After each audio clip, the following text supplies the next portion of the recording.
Hello viewers, আরস cooking চ্যানেলে সবাইকে স্বাগত জানাই।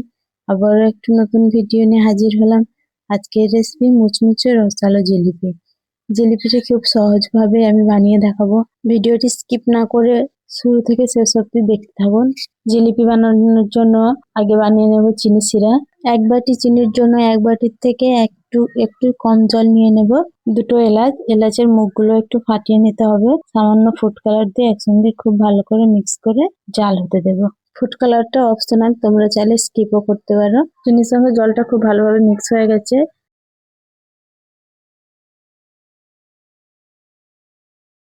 জলের মধ্যে বলকও উঠে এসেছে। আরো 2 মিনিটের মতো জাল করে নেব।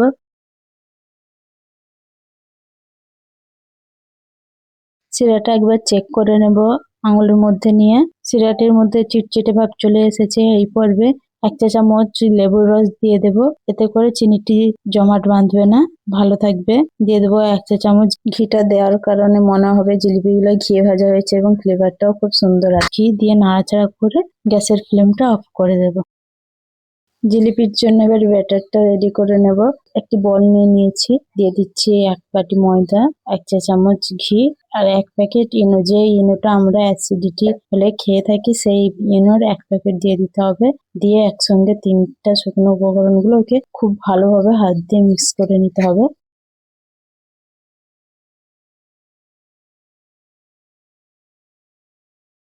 সব উপকরণগুলোকে বেশ কিছু সময় নিয়ে আমি ময়ান দিয়ে নিয়েছি।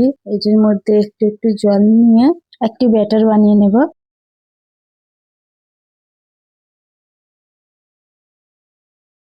প্রথমে ব্যাটারের ঘনত্বটা ঠিক এভাবে হবে। সব উপকরণগুলো একসঙ্গে জলের মধ্যে মিশিয়ে নিতে হবে, তাহলে কিন্তু দলা দলা থেকে যাবে। এ কারণে এভাবে একবার মিক্স করে নিতে হবে। তারপরে আরো একটু জল দিয়ে একটা ফাইন ব্যাটার বানিয়ে নেব।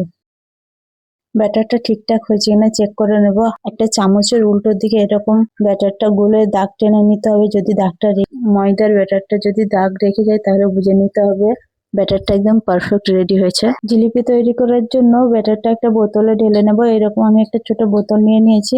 ব্যাটারটা এর মধ্যে ঢেলে নেব। বোতলের মধ্যে ব্যাটার গুলো ভরে ঢাকাটা বন্ধ করে নেব। ঢাকাটি এইভাবে আমি ফুটো করে নিয়েছি। কড়াইতে তেলটা আমার গরম করা হয়ে গেছে। এক এক করে জিলিপিগুলো এবার ভেজে নেব।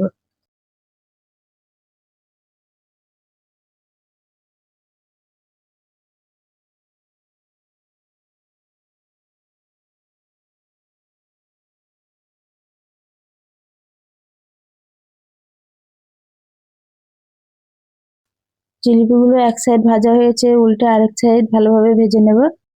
2 সাইড খুব ভালোভাবে ভাজা হয়ে গেছে। এগুলো উঠিয়ে আগে থেকে রাখা চিনির শিরার উপরে এগুলো ডুবিয়ে নেব। 1 মিনিটের মতো ডুবিয়ে তুলে নিতে হবে, তা না হলে জিলিপিগুলো নরম হয়ে যাবে। একদম রেডি আমাদের মুচমুচে রসালো জিলিপির রেসিপি। রেসিপিটি কেমন হচ্ছে জানাবেন। ভিডিওটি ভালো লাগলে একটি লাইক, কমেন্ট এবং চ্যানেলটি সাবস্ক্রাইব করে পাশে থাকবেন। আজকের রেসিপিটি এই পর্যন্ত।